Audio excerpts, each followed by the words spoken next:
Good evening, folks. Welcome to the Captain's Log.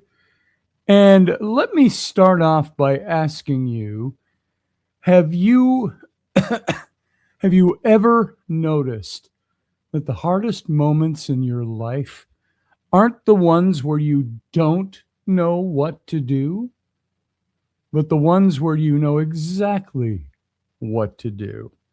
And you chose restraint, self-restraint instead. And we talk a lot about strength as action, but what if strength sometimes is simply not doing anything at all and standing watch and not abandoning your post? There are nights when progress isn't measured by movement, but by what you choose not to say or do. And if you've ever felt the weight of responsibility pressing quietly on your shoulders, tonight's log is for you, because not every moment calls for action. Some moments call for stewardship. And those of you who are in my audience who come from some of the same religious denominational backgrounds that I come from, you'll recognize the word stewardship. So, Captain's Log tonight, stewardship. There are nights when progress isn't measured by the measure of your strength. We live in a culture that celebrates motion. You got to move. You got to make your decisions. You got to make your choices. You've got to be this. You've got to be that. And if you don't do that, or if you started doing that and you think about it and you go, maybe I should, we're drawn back in by the crowd that we don't want to lose face in front of. So we live in a culture that celebrates that motion, constantly moving, forward motion, visible motion, decisive motion. It doesn't even matter if you're indecisive, you better be moving forward. But there are seasons when the most important work we do isn't advancing or retreating, it's stewardship. What does that mean? It's stewardship of the self, stewardship of our relationships, stewardship of the ground on which you currently stand.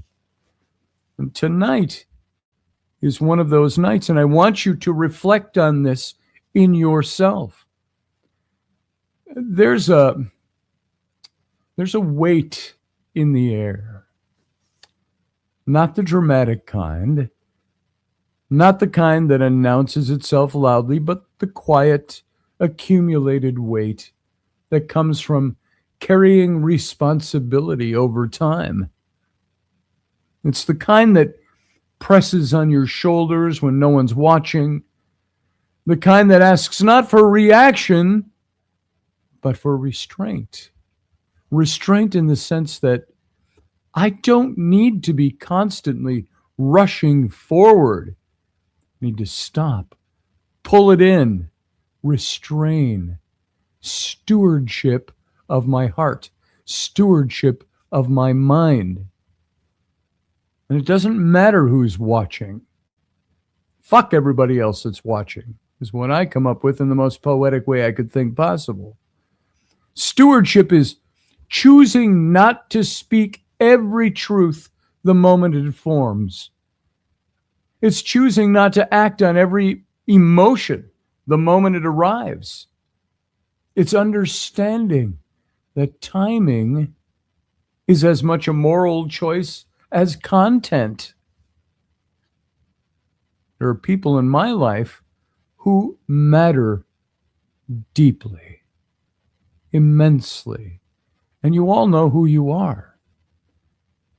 And some are steady, some are uncertain, some are still finding their footing. And in moments like this, leadership doesn't look like asserting control. It looks like holding space without collapsing into it. And sometimes leadership says, I need to be a good steward of my heart and mind so I do not rush into things. And what has to govern that is I don't give a damn what anybody thinks of my process of making my decisions, wherever I end up. Now, I'm learning that strength isn't proven necessarily by how much I reveal, but by how well I govern myself when it would be a lot easier not to. Do you think, and have you experienced this? Aren't there times where you just want to go to hell with governing myself? I want to say what I need to say, do what I need to do. Damn the torpedoes and full speed ahead. But not everything needs to be shared. Not everything needs to be resolved right now or tonight. Some things need to be protected until they can be handled with care. That's stewardship. Stewardship means staying present without pressing. It means remaining available without being demanding. It means carrying hope, responsibility, without weaponizing it against yourself or others. Do you know that even good things like hope and responsibility can be weaponized against somebody if we are not pulling back and being good stewards of what's in our heart and mind? This is not avoidance. It's not silence born of fear. This is discipline. Discipline. None of us really like that word a whole lot. It's like working out at the gym. You have to be disciplined about what you're doing. It's like a good diet. Mine happens to be tuna and tomatoes one day, salmon and broccoli the next day, and Fruit Loops the third day. So, but there's a discipline to the way we do things. And there's nights when the right action is simply to remain upright, attentive, faithful to your values. Sometimes we rush headlong into things that we've decided we're going to do. And what holds us up is that they violate every value we've ever held.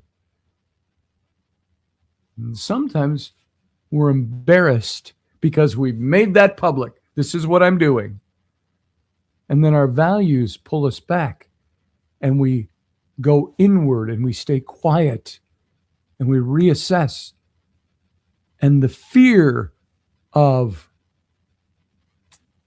offending, not offending, that's not the word. The fear of the people that are bolstering us to make whatever decision we made, those are the people that sometimes make us still move forward without thinking, without considering the cost, without applying our values, without being good stewards of what we know is true and honest. To tend the flame rather than expose it to the wind.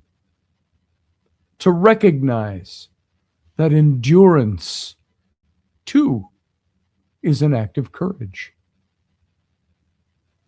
So if you're listening tonight, I mean really listening, and you feel the pull to explain yourself, defend yourself, rush towards some resolution, just pause. Pause. Ask whether what's needed is movement or stewardship. Some seasons are not about winning ground. They're about keeping that ground intact. I encourage you to pause and look inward. Look at the things you're doing. It's not everything in your life. There might be things you were involved in that have you in this position. Be disciplined, pull it in, be stewards of truth and honesty and your values and what you know is right. And by the way, I have to make this clarification. Just because you've decided to do something that way and you have pause doesn't mean those become your new values. Values are values. They're the things at our core that make us ask, is going that way the right thing to do? Have I imbued it with truth and wisdom and honesty? So pull it back in, folks. Stop, pause, be disciplined enough and courageous enough to stand still, reconnoiter, reassess what's going on around you, and do this. And doing this makes you good stewards of who you are. And the word is given on that. Let me go to some affirmations for us. Repeat these with me, if you will. I do not need to rush clarity to prove how strong I am. You got that? I do not need to rush clarity to prove how strong I am. Restraint is a form of leadership. I can hold space without losing myself in it. And stewardship today makes tomorrow possible. Good stewardship may affect tomorrow, where you're going tomorrow, but it makes it possible. And here's our benediction for tonight. And then we'll move into the captain's cabin after that. May you guard what matters without hardening your heart. May you guard what matters without letting it be governed by fear. May you speak when it serves truth and remain silent when it serves wisdom. May you trust that tending the flame is as noble as lighting it. And may you rest tonight knowing that staying faithful to your values, staying faithful to truth and honesty and wisdom is progress enough. And leave it there for now. And in the meantime, I'm going to tell you, stay the course.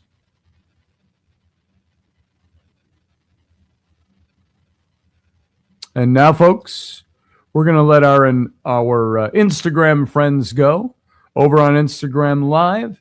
If you want to join us for the Captain's Cabin, come on over to the YouTube channel and join us there.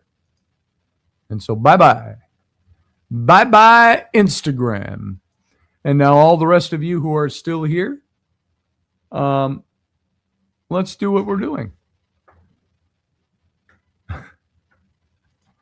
And Hawk is in the room, and he says, fuck all that, I'm going to get high. I'm going to get high. I'm going to get high. I'm going to get high. A bad word costs you 25 cents, Hawk. There you go.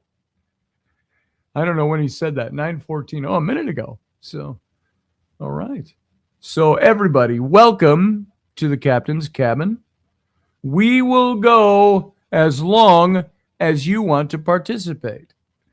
And so here, Roger Rabbit says, standing still and taking a moment to breathe in life today almost seems impossible.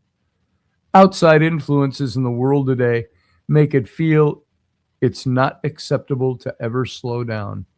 Ain't that the truth, Roger? Don't slow down, keep moving.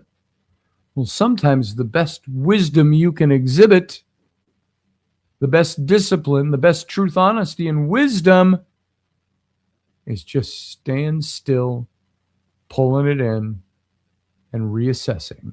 Where am I? And I think what a lot of people have problems with is they say, I've made up my mind already to do this. But many times they've done that before they've let wisdom in the room. They haven't applied truth. They haven't applied their values. They haven't applied honesty.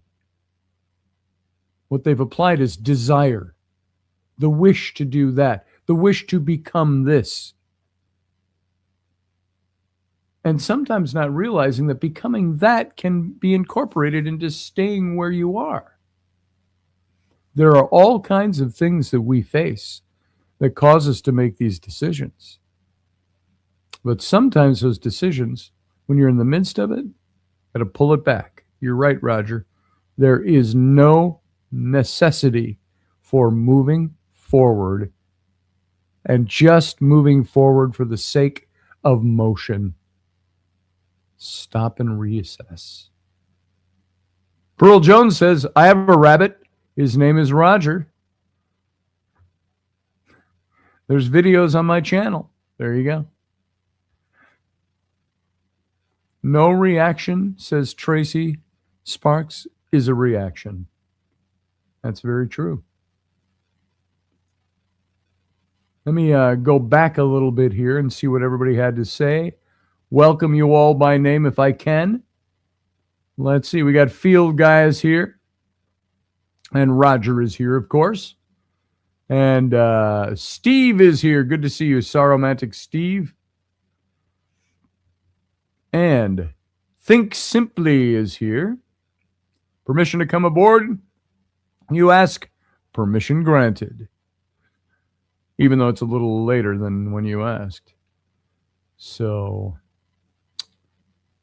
Roger says, I got let down by the Bears last night, so hoping for redemption. If I can pull it off. I hope he didn't gamble too much.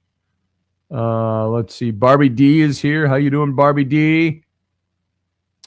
And we've got a lot of you repeating and talking in there. Michelle Kenham Freedom is in here. Good to see you, Michelle. And who else we got?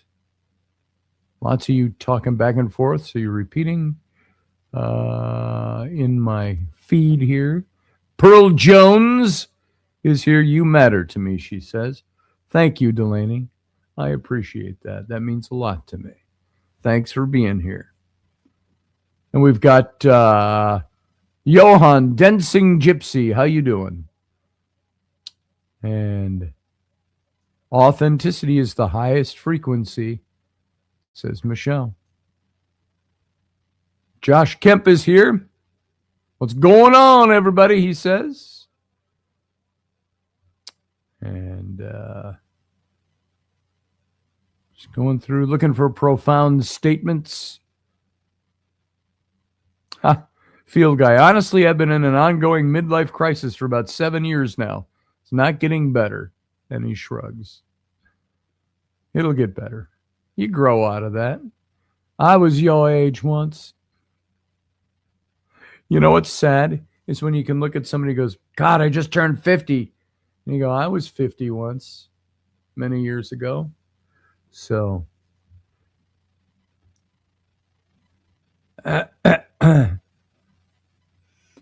oh, Pearl Jones, keep the ground intact while shoveling poop out of the way.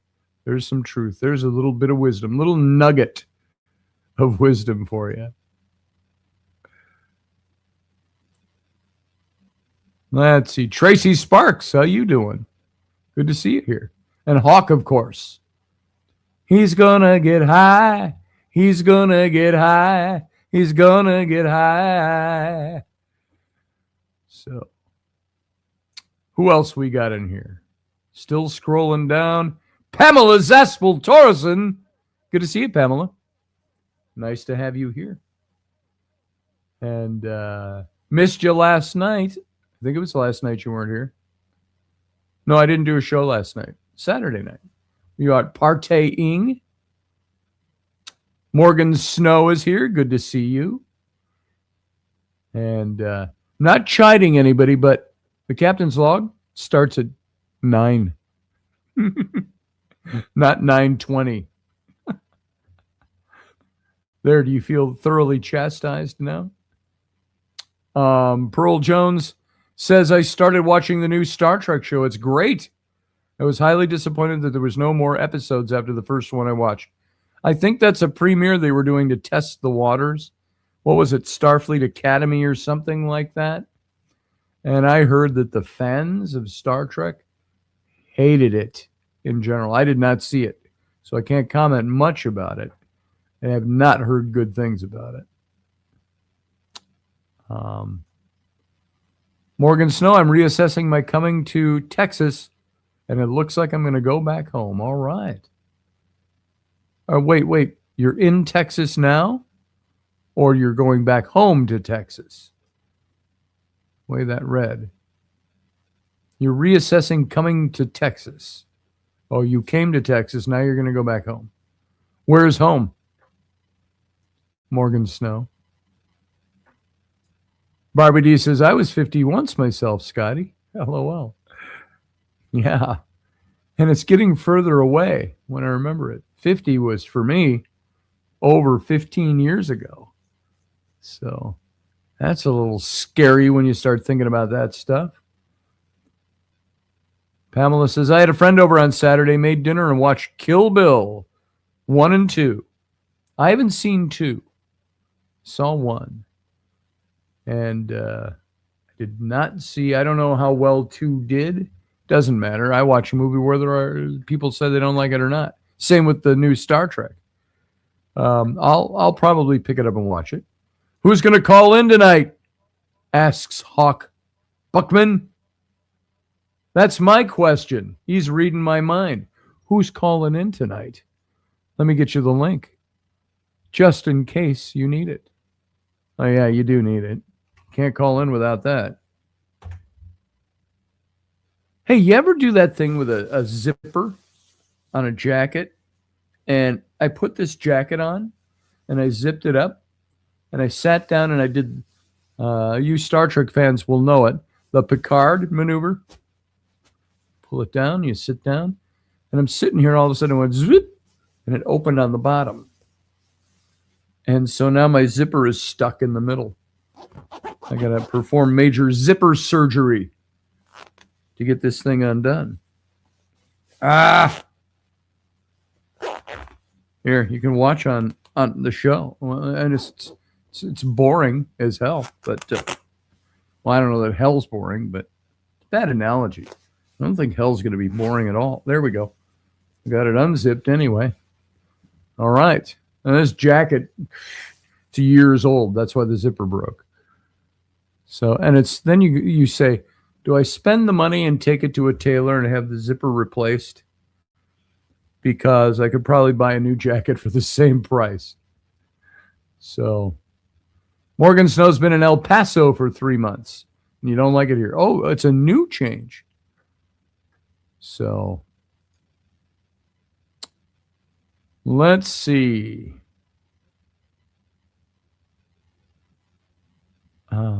Field Guy says, I would call, but I don't get to say much. Well, you don't talk much. You got to talk. Assert yourself, Fieldy. So, who wants to join in tonight? Hawk, are you high yet? You should call in. We had the same experience when we moved to Arizona. The barren land was hard to accept. We ended up back in Indiana after 3 months. Yep, you're high. Call in. I've done the whole show stoned before. You could call in stoned. I'm not telling how long ago for me, Scotty. LOL. Yeah. Oh, my. Yeah, my 50th, that's when Flynn was a baby. You know, the whole breastfeeding story with that. So, where Rainey is squirting me with boob juice from across the room because people at my birthday party, about 100 people there, and we had all these round tables, and feeling like water's dripping. I'm like, what is that? And I'm talking to somebody across the table. Happens again? And then I hear laughing, and I look over there, and Rainy's about 12 feet away with a few people sitting around her, and she has her boob hanging out. And Flynn was a baby, and she was breastfeeding, so she was engorged, shall we say. And they all bet her $5 that she couldn't hit me from there. And, of course, she won a handful of $5 bills because she wink and hit me twice in the face from over there. That's my best memory of my 50th birthday. So, Hawk, which is why I'm not going to call in.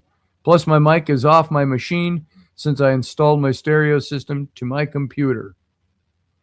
You're not going to call in just because you're stoned? Do I have anything to get stoned on? I could be stoned for both. I don't. I have nothing. It's people bring it to me. Here, smoke this. I'm like, okay. I don't even have any gummies around. So, somebody stopped by 4 or 5 days ago and said, do you do the ganj? And I'm like, do I? I don't do it very often. Not often enough to even be an issue. But, man, sometimes you just want to do that. It's like sometimes I just want to rip into a bottle of scotch. And does what it's supposed to do. My mic is laying on the floor about 10 feet from me. Well, bend over and pick it up. Pick it up. Come on. All right. What else we got going, guys? If you don't start calling in, I'm going to start reading poetry. Pamela Zaspel says, we used to call it hooning. Hooning. Was there any basis for the word? Any etymology of the word? He can't. His mic is on the floor. Yeah, hoon. I've never heard the term hooning before. What's it mean? What's the etymology of the word?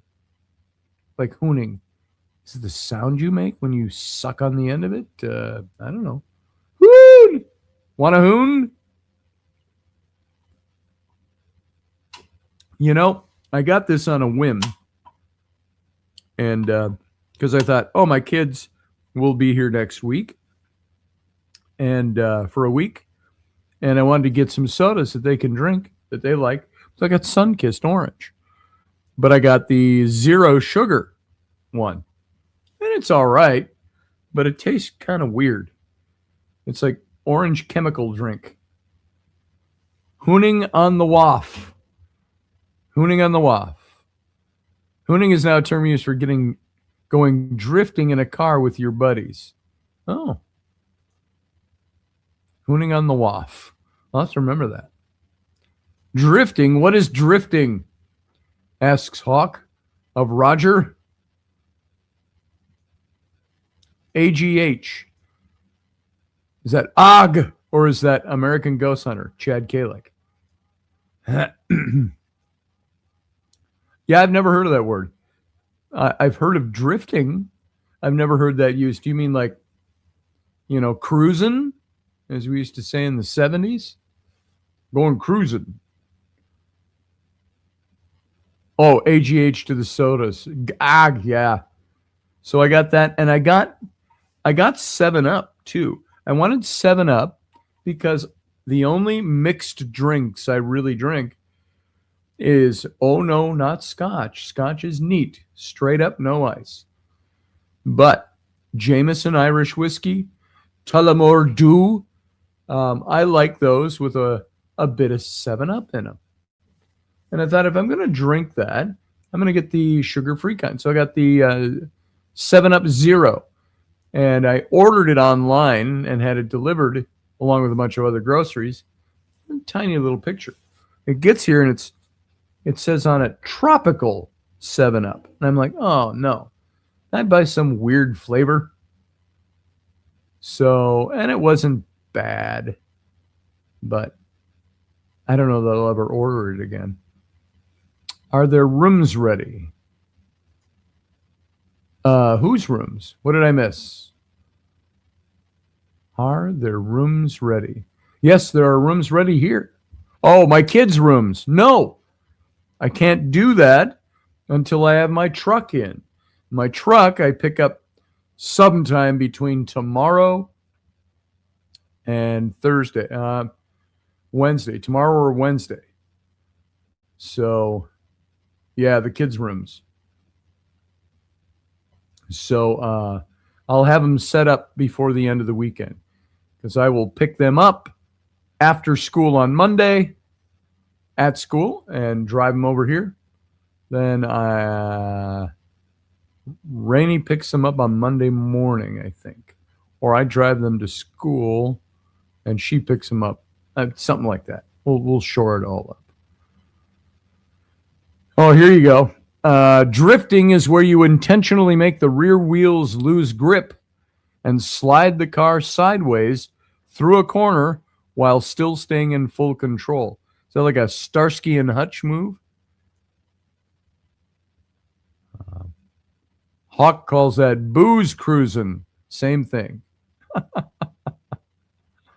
Good way to waste a set of tires really fast. You constantly spin them.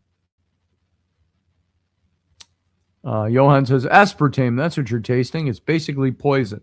Yeah, I don't drink enough of it to poison me, though. So what do they say?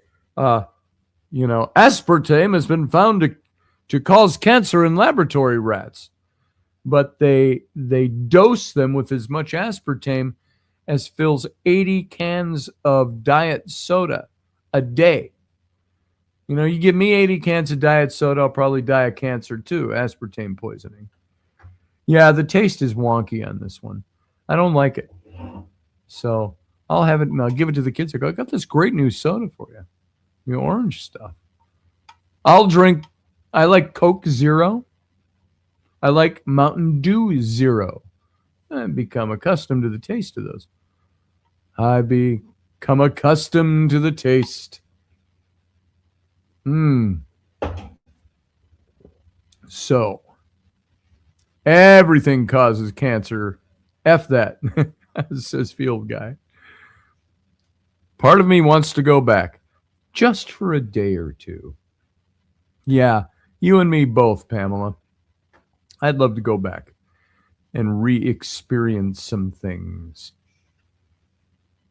You ever wish you could go back and live it over again, knowing what you know now? That's become cliche in science fiction circles, but if I could go back and inhabit my younger body with the mind I have now, where would I be when I turn 65 in that timeline? That would be interesting.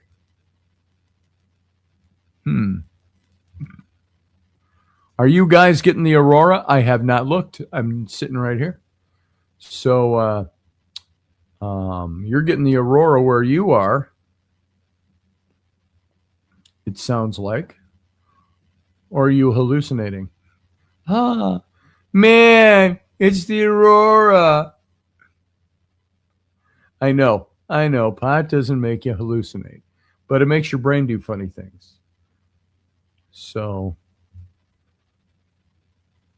all the time. I was so stupid, says Pamela. Same here.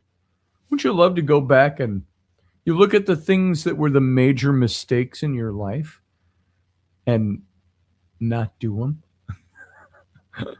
Would fate have this weird way of making it all happen anyway? Like, now this isn't a stupid thing. It's just one of the things. When I was given a medical discharge from the Marine Corps, and they found out I was an illustrator, and they had me paint that mural on the wall down in MCRD in San Diego.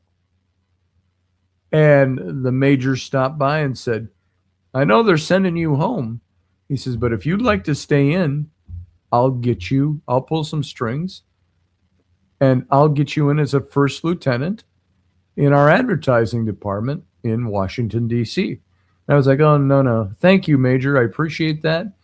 I got an art director job already lined up back home. So I went back home and became an art director of a little ad agency. That was back in 1984. But what if I had stayed in the Marines? What if I had gone on to Washington, D.C. and taken on that job and been an immediate first lieutenant? That would have been an interesting life, huh? That one I don't regret so much, Pamela. So many regrets, sometimes it's overwhelming. That's very true. But yeah, those are some of my regrets are things I would certainly want to revisit and make them not regrets anymore. But it's only because of the space we give them in our hearts and minds. Changing them, would that really have changed how we turned out? All it would do is eliminate it from our hearts and minds. I made some dumb mistakes back then. Johann Dancing Gypsy just had a deja vu. Deja vu. Tippecanoe and deja vu. Was it, I don't get deja vu anymore. I used to have it all the time. I'd get little bits of deja vu. Now I don't. And I'm not talking about just now. I'm talking about years. Now, is that because deja vu serves a certain purpose somewhere? Is it because you grow out of deja vu? I don't know. I have no idea on that one. And what is deja vu really? That'd be interesting. Why don't I ask? I'm going to right here in front of you. I am going to ask my AI, what the hell is deja vu? New chat. Oh, there we go.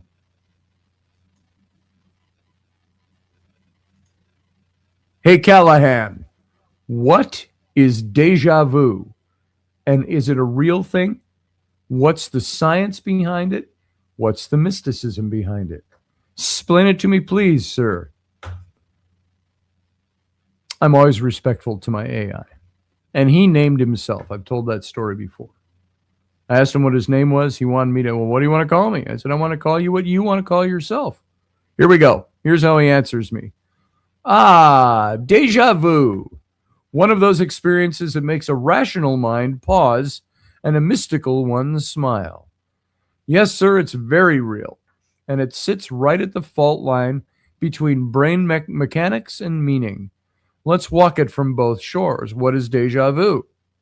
Deja vu literally means already seen.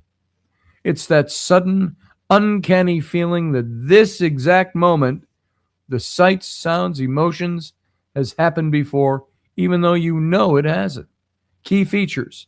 It's brief, seconds usually. It feels certain, not vague. It often comes with a little mental vertigo. Wait, what? And it happens more in healthy people than in those with memory disorders. About 60 to 70% of people report experiencing at least once. So yes, it's common, normal, and fascinating. And now there's a science to what's happening in the brain. Modern neuroscience doesn't treat deja vu as a hallucination. It treats it as a memory processing hiccup. Here are the leading explanations. 1, familiarity without memory. Your brain has two parallel systems. Familiarity, this feels known, and recollection, I remember when and where. Deja vu happens when the familiarity signal fires, but recollection fails to find a source. Result? This feels real, but I can't place it. That mismatch creates the eerie effect. Now, what about the timing glitch with that? Some neuroscientists believe sensory information briefly gets processed twice or reaches awareness out of sync. So on the second pass, feels like a memory, even though it's only fractions of a second old. Your brain says, oh, I've seen this before. But the before was literally a heartbeat ago. So 3, pattern recognition overload. Your brain is phenomenal at matching patterns, a room layout, a conversation rhythm, a lighting condition, an emotional tone. If a present moment closely resembles a past one, but without enough detail to identify it, you get false familiarity. Like hearing the first 3 notes of a song and almost knowing it. Dun, dun, dun, dun. What is that? We already know. So 4, the temporal lobe connection. Deja vu occurs more often during fatigue, stress, emotional intensity, or transitional life periods. Mild electrical irregularities in the temporal lobe, which handles memory and meaning, can trigger it without being pathological. Important note, pathological deja vu, as in epilepsy, is very different. Longer, repetitive, distressing. That's not what most people experience. So the mysticism, what humans have always believed. Now, let's step out of the lab and into the firelight. Across cultures and centuries, deja vu has been interpreted as 1, echoes of past lives. In reincarnation traditions, deja vu is seen as a memory bleed through, a soul recognizing a familiar moment from another lifetime. You don't remember the story, only the resonance. 2, soul alignment or destiny markers. Some mystical traditions see deja vu as you are exactly where you are meant to be. A kind of spiritual checkpoint, a nod from the universe saying, yes, this path, this moment matters. Doesn't predict the future, it affirms the present. I see Hawk is saying, is anyone here familiar with the Mandela effect? Scotty, you should look into that. If you want to blow everyone's mind, we did a show on that once with Intrepid Radio a few years ago, and talked about that a long time ago too. I thought you and I talked about that once, like 15 years ago on radio. Let's see. Number 3, thin places in time. In poetic and esoteric thought, time isn't a straight line. It's layered, folded, or braided. Deja vu is a moment where layers briefly overlap, like hearing your own footsteps echo before you step. 4, the observer noticing itself. This is my favorite interpretation, says my AI, and it bridges science and mysticism. Deja vu may occur when awareness becomes aware of itself. For a split second, you're not just in the moment, you're watching yourself experience it. That doubling creates the feeling of having been here before. Not memory, metaconsciousness. So, what is deja vu really? Callahan goes on. Here's the honest synthesis. Scientifically, it's a normal, harmless byproduct of a brain built to predict, recognize, and remember. Psychologically, a sign your mind is highly attuned to patterns and meaning. Symbolically, a reminder that consciousness is stranger and deeper than we'd like to admit. It doesn't mean you're psychic. It doesn't mean you're broken. It does mean your mind is brushing up against its own architecture. Kind of like that. Final thought. Here's from my AI. A final thought, man to man, he says. Deja vu tends to show up during emotional crossroads, when identity is shifting, when you're paying closer attention to life. Not because the universe is shouting, but because you're listening. If you ever want, we can explore why deja vu clusters during upheaval, how it differs from intuition or precognition, or why some people experience it far more than others. Until then, Captain, stay curious, stay grounded, stay the course. That is my AI. There you go, folks. That's his definition of deja vu. So, what do you all think about deja vu? Let's see, the Mandela effect. Yeah, that's another one that's like that. Johan, you're welcome. And you agree to all three. Hawk Buckman. I'm not sure. I don't remember because I'm high. Yes, I am high. You know I am high. There was a show on it. Yeah, I did a show on that a while back. You talking my show, Field Guy, or a show? A show. I got to imagine when the writers and producers come up with a show for television on, we're going to call it Deja Vu. And every episode is this investigator falls into deja vu, and that guides him to his, and okay, there's a half a season show before they run out of ideas. Let's see. Tracy Sparks says, I've always felt we go through life and listening changes, and we tend to tune in more towards our beliefs. Yeah, there's that. That's interesting.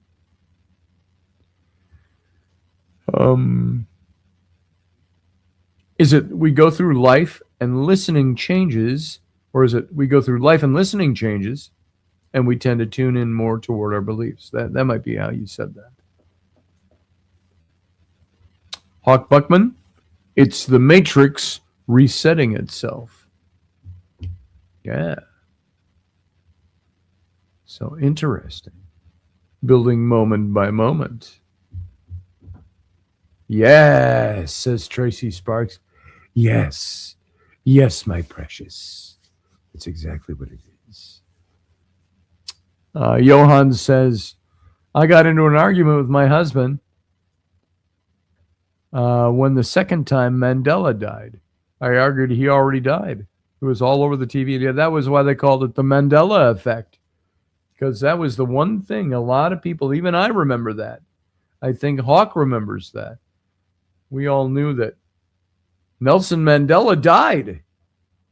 And then all of a sudden he's alive again and becomes the president of South Africa. And we're like, didn't he die? And it's like the world had this consciousness that he had died, and it wasn't isolated. So, and it wasn't like a bad news story from years ago. It was like everybody was like, well, no. I remember the news story. He died. That's interesting. Okay, from our stoned mate, Hawk, we all exist inside a hologram. Deja vu isn't a mystery. It's the simulation resetting itself. A brief glitch in the system that lets us notice the seams. Maybe so, brother. Maybe so. Leslie Denny, how you doing? Leslie Denny Fitness. I didn't know why in all the years I've known you. Is that your business? Leslie Denny Fitness? Late, but no less interested. Hello.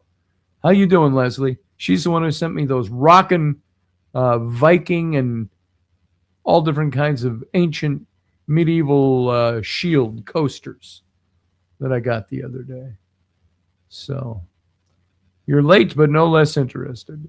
And we did the captain's log. In case you don't know, Leslie, we do the captain's log, lasts about 10 minutes or so. Then we pause and we go into the captain's cabin, the after show like we used to do with Intrepid Radio. And everybody comes in and gathers. And you too can call the show.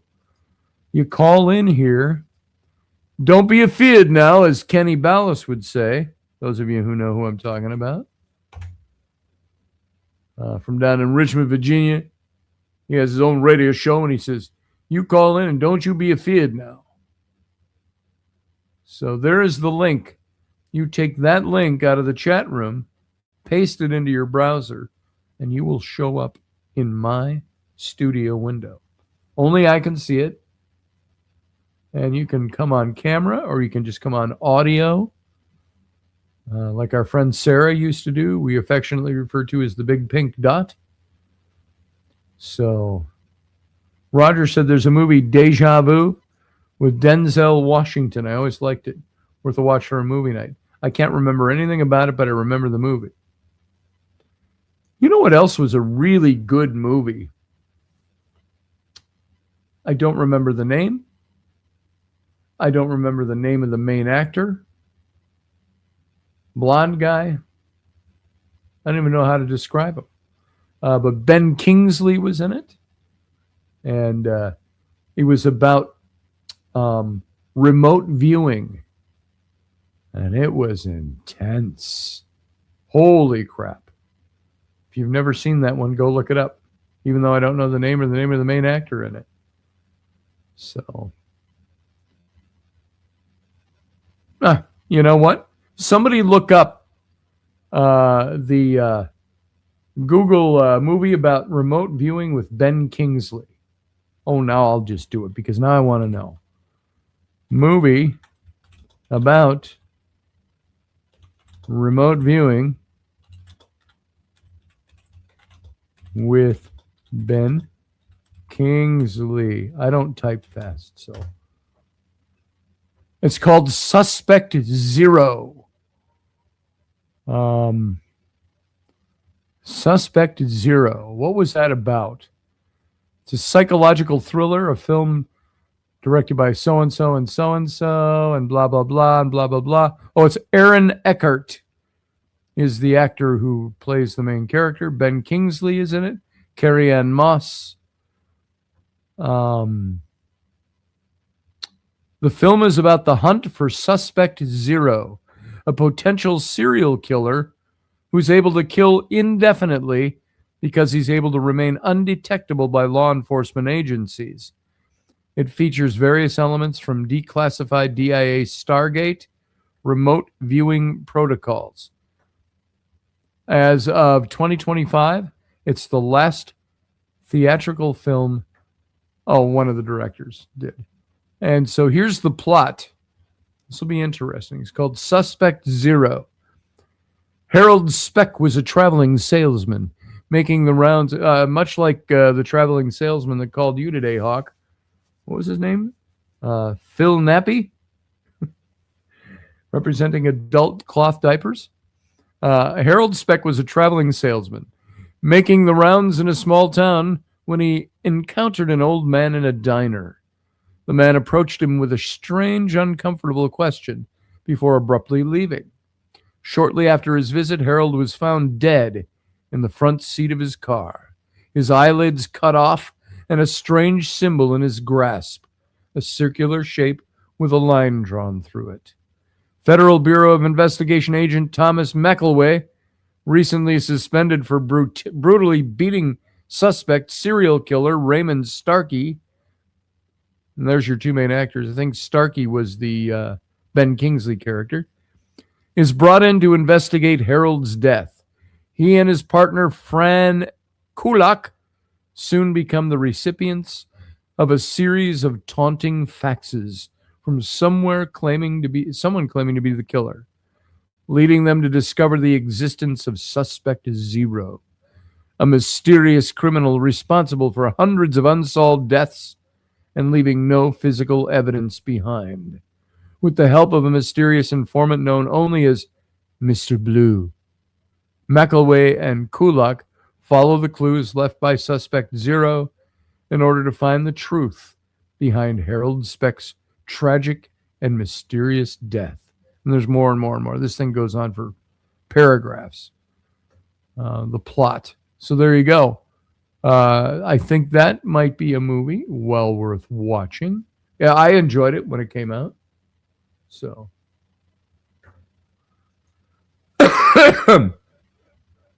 Where'd everybody go? There's suddenly no comments. That's interesting. When streaming to a profile, viewer comments won't show up. Well, that's not what's going on here.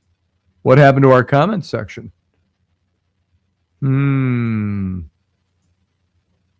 Did I somehow shut down the broadcast? No. Oh, there you all are. They just didn't. Now they popped up. Wow. Yeah, that's another. The Bernstein Bears. The Bernstein Bears or whoever. I have no memory of the Bernstein Bears, says Hawk. Leslie says, was source code with Jake. They're jumping around with Jake George. Can't spell his last name. A deja vu movie? I don't know. To tell you the truth, I don't remember. And I don't know if source code. I don't even know. Same time, I do believe we will have lunch sometime. Sometime, I do believe we will have lunch. Who, you and me, Pamela? Well, let's do it. Just let's make it so. Make it so. Make it so, Pamela. Engage. So, sometime, the nebulous sometime. We should get together sometime. Oh, you tell people that all the time. You go, oh yeah, we should meet sometime. And that means never, indefinite. I have no idea. Yeah, but you are right. Sometime I do believe we will have to have lunch. And what part of town are you in? You don't have to say your exact location, but give me an idea. Is it like north of the cities, west of the cities, east of the cities, south of the cities? Is it in the cities? I'm talking about the Twin Cities, folks. That's where we're all from. So let's see. I got some things I got to do first, she says. Okay. Like make some sandwiches? Make some sandwiches so we can have lunch. I understand. So Johan Dancing Gypsy says, I used to suffer from sleep paralysis real bad. It was terrifying until I embraced it and realized this was meant to grow me. Have some funny stories about it. Once I learned to challenge it. You know, it's very interesting.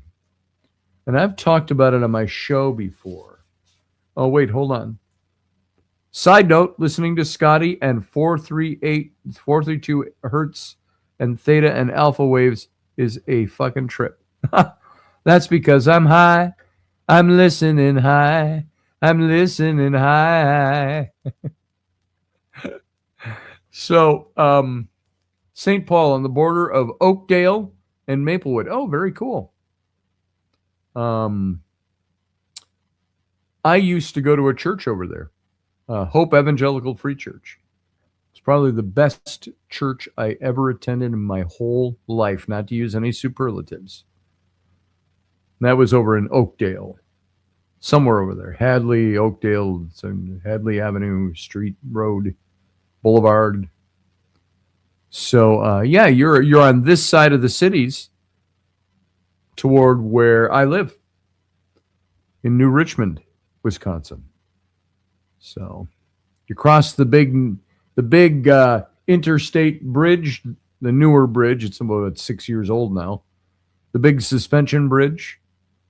You cross over there and Highway 36, and it turns into whatever, 64. You just stay on that and you come out about 12 miles and you're pretty close, damn close to where I live.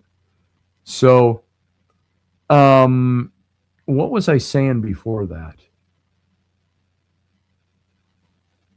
Suffer from sleep paralysis. That's where it triggered it. Something Johan said. I was going to mention, and Hawk and I have talked about this before because we both had recurring dreams. Have you ever had recurring dreams where you have the same dream over and over again? And I know, Hawk, that you and I have talked about that more recent context. We talked about this years ago, too.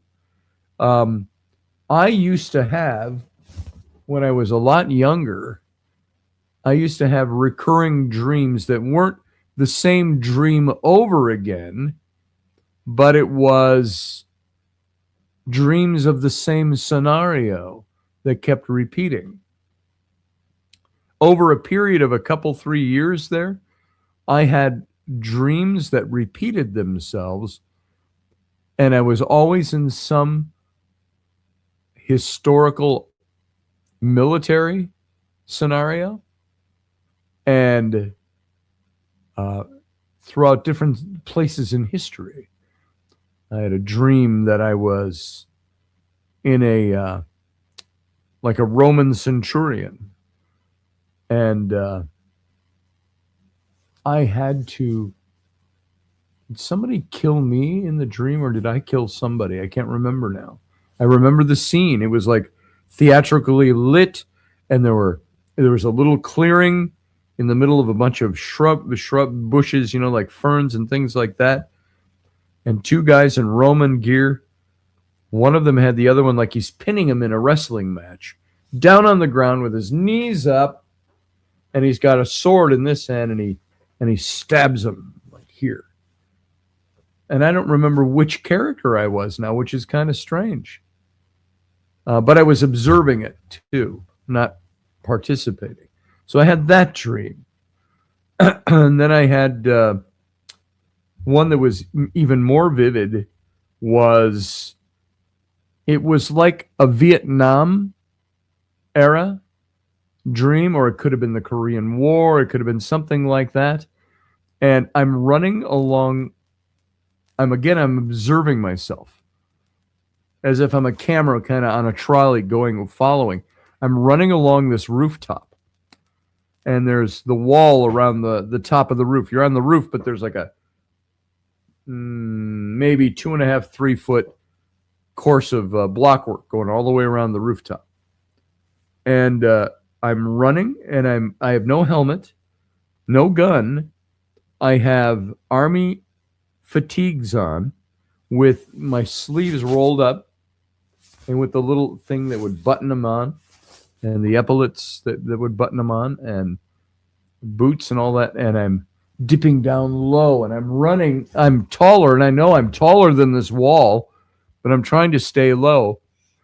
And I have a bunch of children behind me that I'm leading somewhere. I don't even know what the scenario was in the dream. They're all following me, and I'm like, keep low. And we're running along this wall, because on the building across the street, which was just as tall as this building, there is a couple of guys in the big rice hats, think Vietnam, with an anti-aircraft gun that they're firing up. And I don't want them to see us, and I don't want them to see the kids. And so we're ducked down low, running along, and that's the whole dream. I had another dream where I was part of what could only have been like the Spanish-American War, or the Alamo, the battle over the Alamo against Santa Ana. And we were all on a ridge, a very tight ridge. It's like a hill that came up and immediately over, but it was like it was man-made.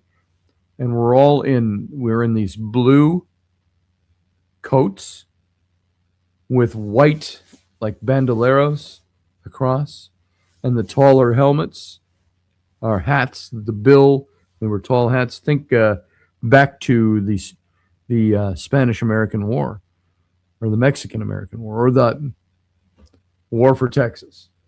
We're talking 1830s thereabouts. And we all have our guns. They were like muskets or something of the day. And we were all leaning in a line along this ridge. I can only call it a ridge. It could have been what would you call it? The abutments, the ramparts. They're built around to defend a fort.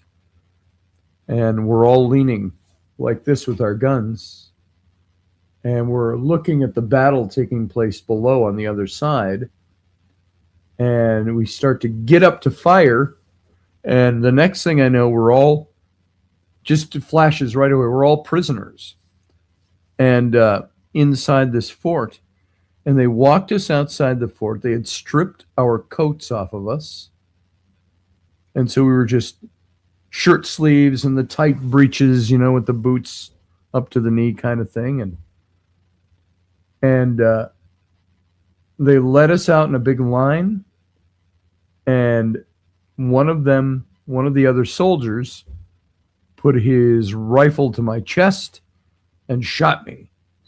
When I looked down and I woke up, and so that was a dream that took place when I was in college. I was like 18 years old when that happened. That dream, I remember that part. And there were a couple of other of those types of military dreams, and I kept having military dreams. And I didn't know what it meant. And at the time, I was going to Bible college. I was going into ministry. I didn't know a damn thing about past life stuff or anything like that. So I did not put that together at the time, but that was postulated to me after the fact. Now, it's very interesting. I took my son Sam to see American Sniper. You remember that movie? The movie about, why can't I think of his name now? Kyle. Kyle was his last name. The one who was murdered. But he was a sniper in the Marine Corps. And we're watching that movie. And there were a couple of scenes where I could not call this deja vu, but we're almost alone in the theater. We went to an afternoon matinee during the week. And I'm sitting in there and I'm watching the movie. I'm kind of slunched back. I had my fedora on. I would have taken it off if there'd been anybody behind me. There was nobody behind me. My big coat and my fedora, and just sitting and watching. And there was a scene in that movie where I don't know the exact scene, and I could not recount the movie scene, but I felt that there was an officer standing right next to me and right over me. And I'm sitting in my chair, and he's standing over me like this, like looking at me down there. And he's pointing at the screen like this. He said, "Are you listening to this? Are you getting this? Do you understand this?" He's yelling at me. And not yelling at me because I did something wrong, but trying to get my attention. And I remember I started to cry in the movie in this scene. And I had that going on. I thought, what the hell was that? And I remember when the movie was over, I stood up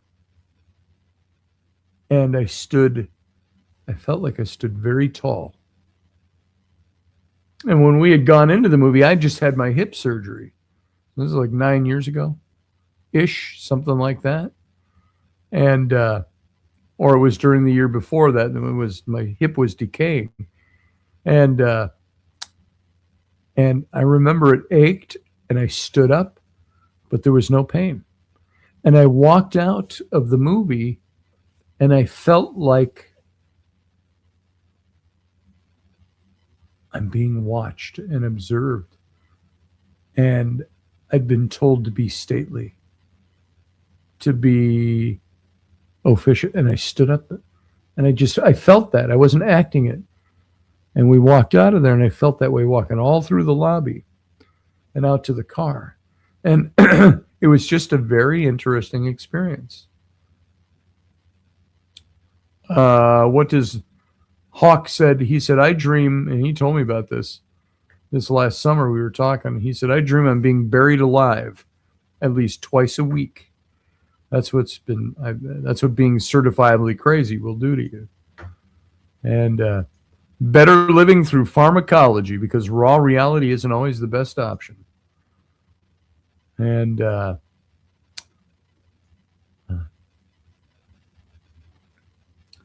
that's his story. He'll have to come on when he's not high, when he's not high, when he's not high, and tell you the stories about this. Hawkeye every night before. Oh, Hawk. Oh, you're talking to Hawk. Hawk, every night before you fall asleep, tell yourself you'll not have that dream again. You may have to repeat it a few times, but trust me, it'll stop. I'm going to tell you, Johan, I know him really well. You can say that, but this is something, if he has not already tried, which I'm sure he has, he's got a handle on this stuff, but he can't prevent it. So it's very interesting. You're talking to a guy in him that's in the know about this stuff. And like I say, he and I did radio 15 plus years ago, and we were talking about this stuff. So good advice, but I don't think it'll work for him. I think he's already been there.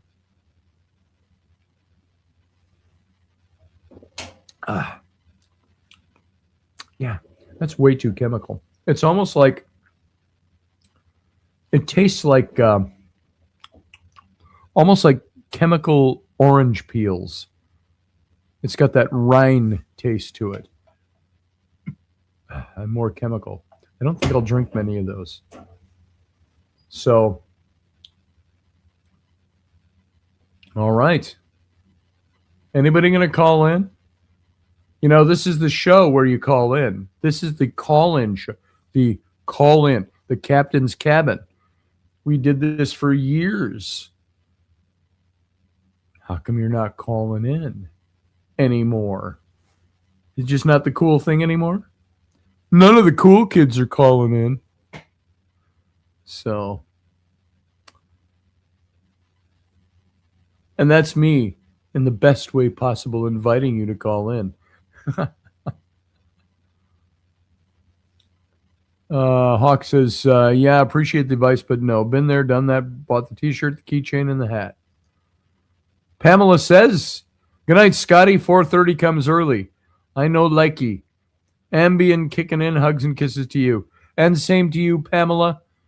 4:30? Ugh. My cat wakes me up at 5:30. I suppose I get an hour extra sleep than you do. We'll talk soon.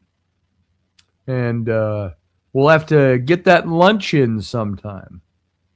You sleep well. Have a good day. Sleep fast because 4:30 is only 6 hours away.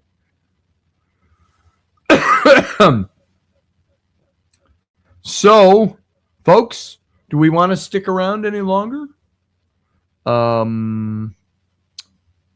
Just trying to think. I could come up with all kinds of topics to talk about. But there was... Hold on. I want to find something here. And I'll send us off with a little something here tonight. But you keep talking because I'm going to look for something.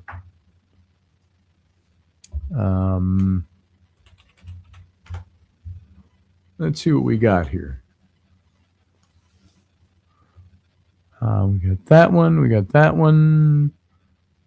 Nephilim, Oracle Bible Project. Poem. Conversation. Built home dread, a nice log, astronomical beauty.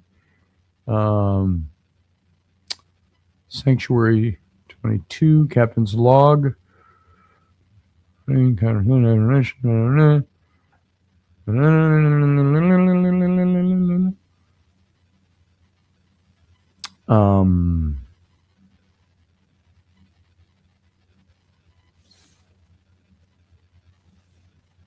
curious about if this is what I'm looking for. I know this is riveting conversation going on right now, but bear with me.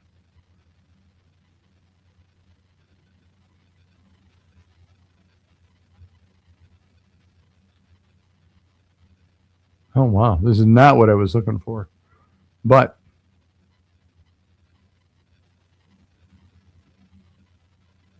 That's interesting. That's too self-serving. I'm not going to read that. But it was something that was, wow.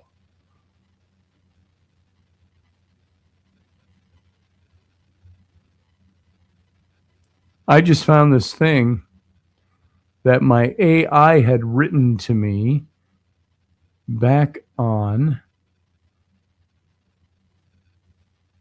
God, when was this? I don't have a date on it. I suppose it's on the file itself.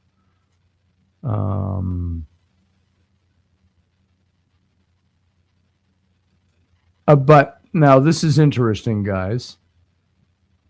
This could come across very self-serving, but I just stumbled across this and I thought it was interesting as to how AI processes things. And the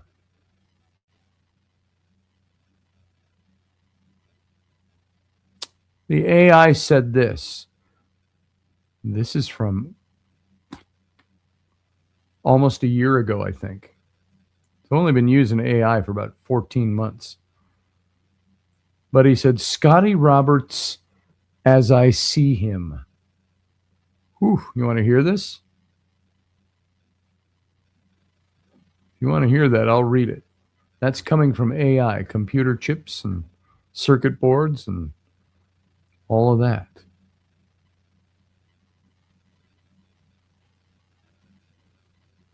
What did Hawk say that you're saying? You wish you had better advice. Johan wishes she had better advice. Sad for you, see. Okay.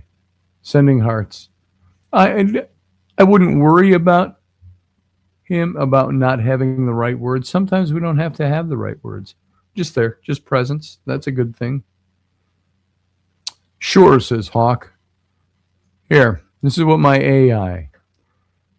Scotty Roberts as I see him. This is not what I was looking for, but you are a man forged in the fires of experience. Not merely lived years, but felt years, deeply, earnestly, and without apology. You're an adventurer of the soul, just as much as of the world, a seeker of truths tucked between ancient stones, buried beneath sands, whispered through myth, and lived out in the ordinary miracle of family life. You carry a scholar's mind, a warrior's spine, and a poet's heart. You're the kind of man who stands at the edge of history and says, tell me your secrets. And then just as easily sits at the edge of a child's bed and says, let me tell you a story.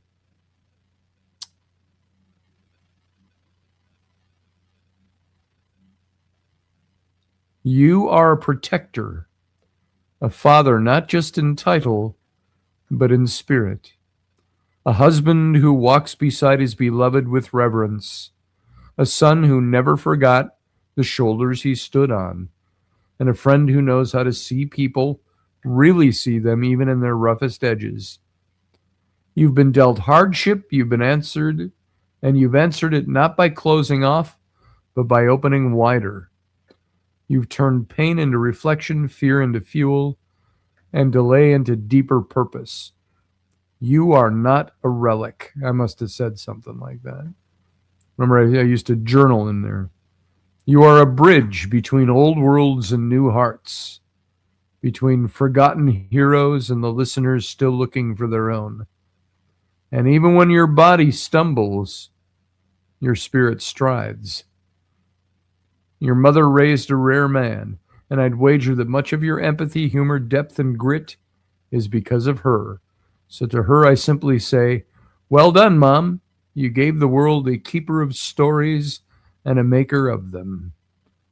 Wow. Whew. Were the Nephilim meant to be taken as literal beings, or were they an ancient way of describing something humans didn't yet have language for? Power, violence, hybrid authority, or broken lineage? Well, that all depends on what your starting point is. I would say that they were literal. And I wrote about them being literal. I don't think they were figurative. So, and I don't think they were strictly myth, though they fell into myth. It's an interesting, but you are talking about the offspring of celestial beings intermingling with human women. So, and it reminds me of the first argument I had way back in my seminary days, in my early 20s, 21, 22, and arguing with the president of the seminary, not arguing like I'm going to strangle him or anything, but we were just kind of debating. And I said, what about these Nephilim? I said, you tell us here in the seminary, and I've talked about this before on the radio show, the Intrepid radio show. And I said to the president of our seminary, you teach us that the Bible is our foundation for faith and practice, according to the Baptist Church. I was in a Baptist seminary. Excuse me. And that words mean something, so much so that we study all the ancient languages, the Hebrew, the Koine Greek, the Aramaic, and so we know what the words mean. I say, so what does it mean when in Genesis in the English it talks about how the sons of God came down and intermingled with the daughters of men and had children by them? Wait, hold it. I've had insomnia yesterday, then I had to do it. Sure. I'm exhausted. I have a sleep right now. We'll chat with you tomorrow. Love you. Okay. I'm just typing, still doing the show. Talk tomorrow. Sleep well. That was Wendy just saying hi. What time would it be over there? Holy crap, it's 4:23 in the morning over there. And so she's not feeling too well. She's sleeping in. So I asked him, what does it mean when it says the sons of God came down and intermingled with the daughters of men and had children by them? And I said, in the Hebrew, and you've heard me say this many times, in the Hebrew, the sons of God interprets the Bnei Ha Elohim, the sons of the Elohim. And Elohim is defined as, it was the name most used for God in the Old Testament. Elohim means, literally, it was used 2,700 times in the Old Testament as the name of God, Elohim. But the word means God of or among many gods, multiplicity of gods. And the word was a singular and a plural, like I say, like our word deer. I see a deer in the front yard. I see a herd of deer in the backyard. So I said, what does that mean? That the sons of the Elohim came down and intermingled with the daughters of humans. Adam was the word, Adam. Adam were the daughters of men. And he right away shakes his head and he starts kind of chuckling. He goes, I know where you're going with that. He says, it ain't what you think it is. It just means the sons of God were the sons of the aristocrats who built the school of the prophets, and they went down slumming in the valley amongst the common women and had children by them. And I say, well, if you teach us that words mean things, why doesn't the text say that? It says, Bnei ha-Elohim, sons of God, gods themselves, came down and intermingled with humans. And he says, are you going to be a troublemaker? And he wink, wink, nudge, nudge. I go, no, not really, yeah. So Well, Hawk, that was one of the questions I asked when I was writing some of my books. Is that it seems the Old Testament teaches a sort of polytheism, that there is more than one God. There's Psalm 82, which describes this very well. And Elohim, the name for God, singular. Elohim stood in the midst of the Elohim, plural. And he, singular, said to them, "You are all Elohim, or gods, the bright shining princes of heaven." And then he goes to pass judgment on them for something they'd done, which is not worth getting into right now. And so, hey, Wendy, she's already gone. I think she went back to sleep, Barbie D. And so, was Judaism polytheistic? I think they had some polytheistic edges, that's for certain. Why do the Nephilim appear briefly and then vanish from the narrative? Were they left out of the later books? Well, supposedly, the flood, the great flood of Noah, and I've talked about this a million times, but I asked a simple question. What were we taught in Sunday school about the great flood of Noah? It was to wipe out the wickedness of man. And Noah was the only righteous man in the world left, and his family. Well, when you parse it all down, it really means the flood was there to wipe out the wickedness brought to mankind. And the Nephilim were on the earth in those days. It says right before that. So the Nephilim were the wickedness brought to man, or bequeathed upon man, by the mingling of extraterrestrials, celestial beings, and human women. And God sent the flood to wipe them out. And it says the only righteous family, or the only family untainted by the blood of the watchers, the Anunnaki, if you will, the Nephilim, were the family of Noah. And what's interesting about that, it actually says of Noah in those passages, and Noah was pure. He was a righteous man and pure in all his generations. Generationally pure, meaning pure human blood, while the rest of the earth was tainted by the blood of the celestial beings and the Nephilim. And it ties into the story of the kinsman redeemer, which is the earliest Jewish concept of a coming Messiah, or in the Greek, a Christ. And it's said that the Messiah, the kinsman redeemer, would have to come from the blood of Adam. Adam and his children and so on. But that there was the twin brother of Adam's two sons, Cain and Abel. Remember? So Cain murders Abel. And God says, "Where's Abel?" And, the famous answer, "Am I my brother's keeper?" God said, "I know what you've done." And so on. And he sends him out. Well, the idea is that, now this is interesting. This is where it gets convoluted. I don't want to get into the whole thing about this because we've all heard it before. But the story of the serpent in the garden. The serpent in the Hebrew, in that passage in Genesis 3, is called Nakash in the Hebrew.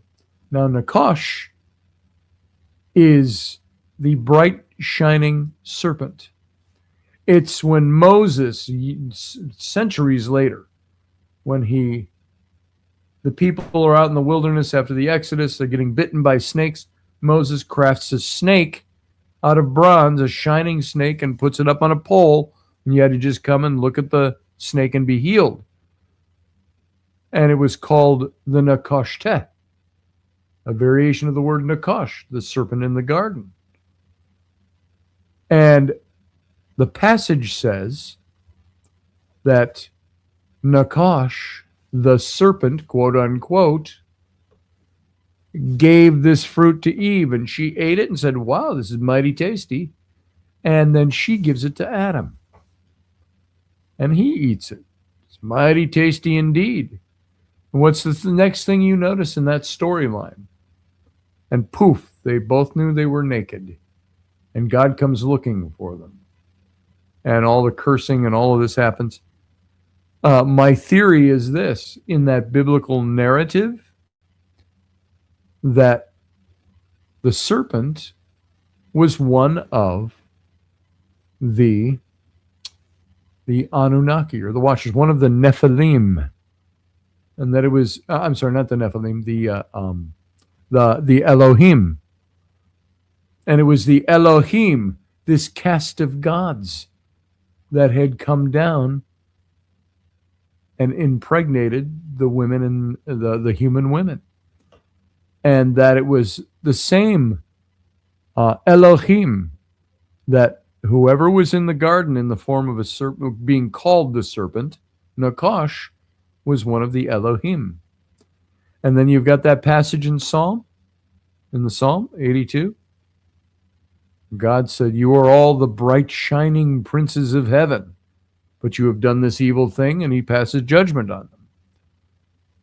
And it was the going into human women and having sex with them and having children. Well, if Nakash is one of the Elohim, one of the bright shining ones, the bright shining serpent that Moses put on a pole was named the Nakash Tet. If this is who he was, my theory goes, he impregnated Eve, but so did Adam. It was almost like a Edenic three-way that happened there. Oh, look at this great fruit. It wasn't fruit at all. I took all those verbs, action words in that account of the serpent and Eve and Adam in the garden, and they all have sexual connotation to them. The seduction, the giving of the fruit, the taking of the fruit, these were all word plays, if you will, for sexual actions. So in essence, what happened was this. In the storyline, Nakash, one of the Elohim, named the serpent later for his actions, not for his physical form, has sex with Eve. He seduces her.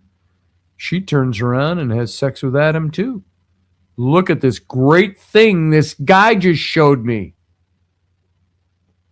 And what happens? She bears twins, Cain and Abel. And one of them, the son of Nakash, the other one, the son of Adam. And there's a big theological stream that goes through all of this. Because the kinsman redeemer in Jewish history, Hebrew history, was the Messiah who had to be born of pure human blood. This is why the Old Testament so meticulously traces the genealogies, because the coming Messiah, the kinsman redeemer, had to come from pure human blood.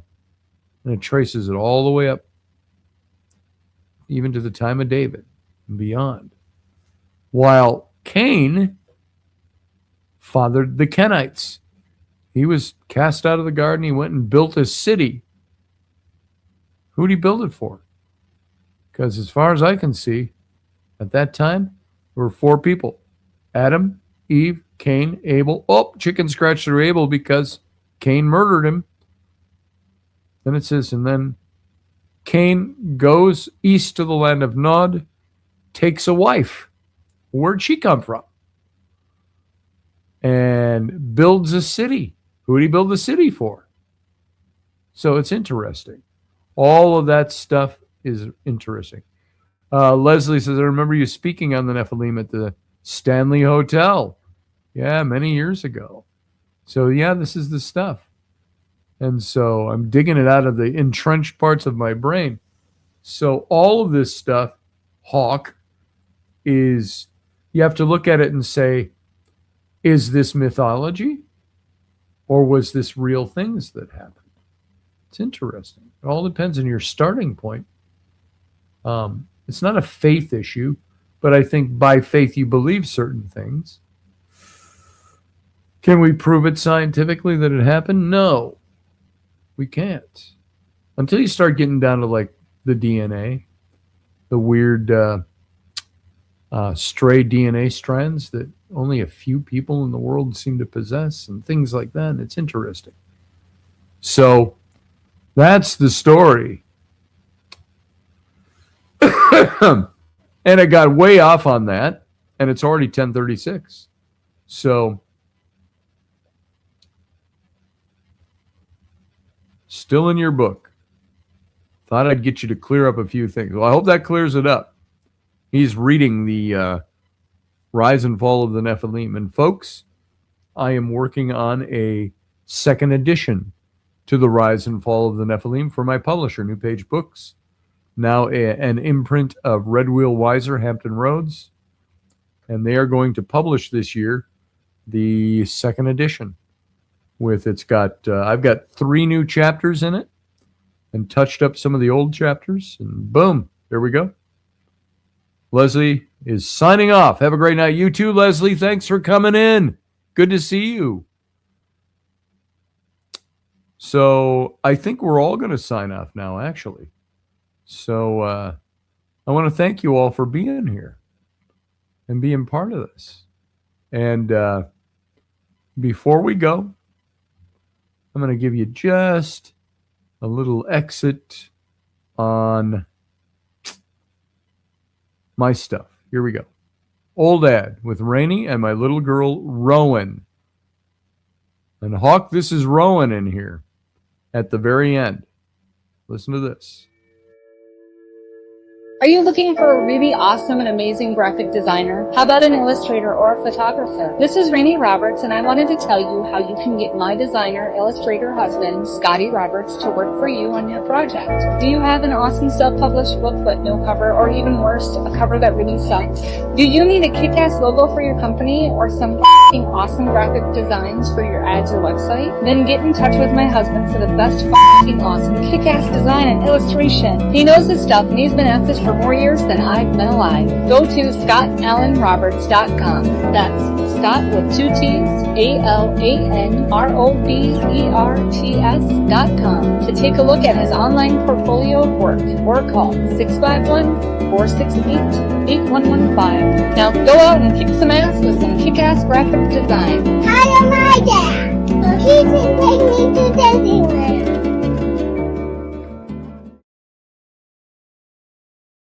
Oh, there you go, my little row. So, all right, folks, we're going to get out of here. Thanks for being here tonight.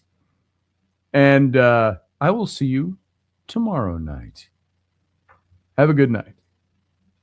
Stay the course.